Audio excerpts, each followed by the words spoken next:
സൈക്കോമെട്രിക്സ് എന്തായിരിക്കും?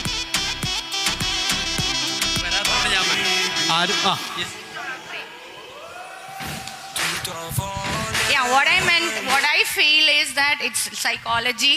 That is what, like, no, nammala kuttiyale they have their mindset and everything. Psychic aayittu namakore psycho aayittu, like, you know, what psychology, what does that tell us is that about psychology of that student. മാഡത്തിന്റെ പേര് please Savitha മാഡത്തിന് എൻ്റെ വക ഒരു gift ആണ്, please. Thank you ma'am. Savitha ma'am സൂചിപ്പിച്ചതുപോലെ ഒരു വ്യക്തിയുടെ മാനസികമായ പ്രത്യേകതകൾ, സൈക്കോളജിക്കലായ കാര്യങ്ങൾ. ഉദാഹരണം, ഞാൻ 3 വർഷം പാട്ട് പഠിച്ച വ്യക്തിയാണ്. എൻ്റെ അമ്മയ്ക്ക് പാട്ടുകാരി ആവണമെന്നായിരുന്നു ആഗ്രഹം. അമ്മ യേശുദാസ് സാറിൻ്റെ കൂടെ ഒക്കെ കച്ചേരിയൊക്കെ ചെയ്തിട്ടുണ്ട്. പക്ഷെ കല്യാണം കഴിഞ്ഞ് അമ്മയ്ക്ക് അതാകാൻ പറ്റിയില്ല. അപ്പം അമ്മയ്ക്ക് എങ്ങനെങ്കിലും എന്നെ പാട്ടുകാരനാക്കണമെന്ന് പറഞ്ഞു 3 വർഷം എന്നെ പാട്ട് പഠിപ്പിച്ചു. ശാസ്ത്രീയ സംഗീതവും കർണാടക